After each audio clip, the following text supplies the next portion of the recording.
Dream log. Wax on, wax off. These people were fearful of me and the power I held within. They ostracized me and made me into an outlaw slash outcast. They had a weakness. They could only die via strangulation. I was hunted down and they could not figure out how to kill me. So I became the Heavenly Strangler. I had a utility whip that expanded in the tip and wrapped around the opponent's neck to strangle them. This is the only way they died. They came in droves. One rule was to eliminate me as an anomaly. A sort of dark hero, I traversed this realm, defending myself at each toss and turn. These humanoid creatures were like nothing else. I was celebrated even by the children. I took this adoration lightly and continued my work.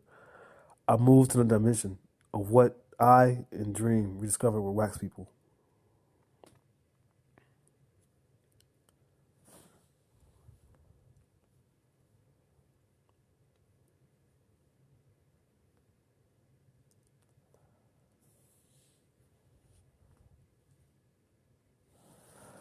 They all had wondered why I did not know prior.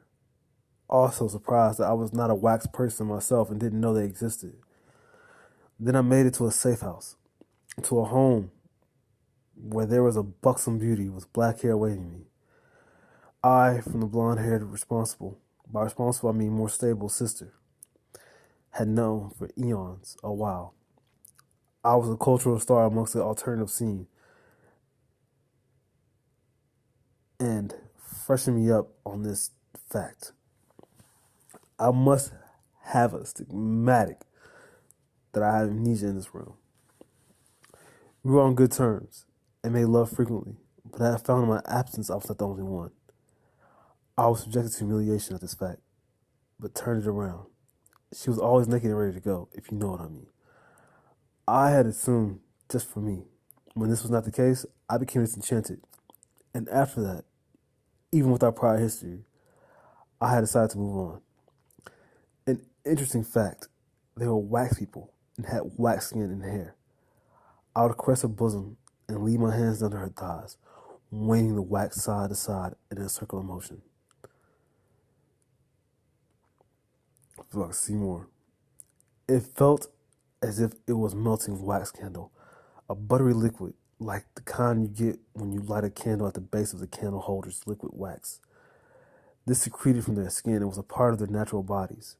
It was a thick consistency with a liquidy base that was easily manipulated by the finger. Being a pleasure in real life, when it comes to ladies, this was a way of showing affection and making the cat purr, so to speak. So I did it frequently, and when my memory came back, it was one of the things I did. Inside of her felt like a mixture of what a girl from the realms inside feels like, with wax for wetness. So when you thrusted it, imagine having a coat that only God would cover your onset when you insert. In this realm, I was somewhat of a cultural phenomenon, utilizing sound and image as a medium for myself. I professed I was a hyperdimensional traveler, originally from a planet called Earth. Earth, I called it the fifth dimension. It had its drawbacks. Not only was I an outcast and ostracized from normal society, I was, for example, in the house and told to leave, get out, with a slew of insults just because I was different from the wax people. After this, my single became a hit. It was something different and unique. It was a nearly new genre. The music video went viral and I had no idea about any of it. We had saw it on TV. I'm not sure it was HDMI or not, but it was a digital affair nonetheless. After amnesia was gone and rubbed off, the younger sister professed her love to me. I was taken so aback that anyone could truly be in love with me. I had no idea how to handle it and rejected it. I ended up dating the more responsible sister. And at the mall, I was somewhat of something to be looked at, so to speak. Something intriguing and interesting, sort of like an attraction at a theme park. Everyone was curious. They came up to me. Also, I dropped many credit cards and felt a manner of scrutinization due to the fact I did not want to make a scene or them to look stolen. They helped me recover what I fell out of my bag. One day, we were at the gym, And I ran into a sister who had gained considerate weight. She had a triple chin. She wanted me back, but it was too late. So I asked her where her sister was, and she reluctantly told me. I was happy with my choice, and me and the younger sister who assumed automatically I wasn't her type. I realized the one who was always setting me and her sister up truly was the one for me all along. She was not as attractive as her sister, but I had realized I was mature and was not into fast women any longer. We, after merging that night, made a song together about us making love through her period time. Then it cut out to me being an alternative icon in yet another realm.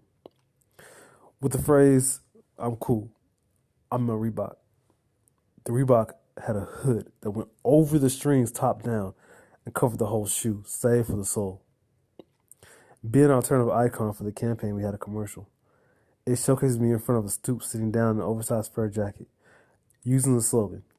It cut to me demonstrating how the hood works.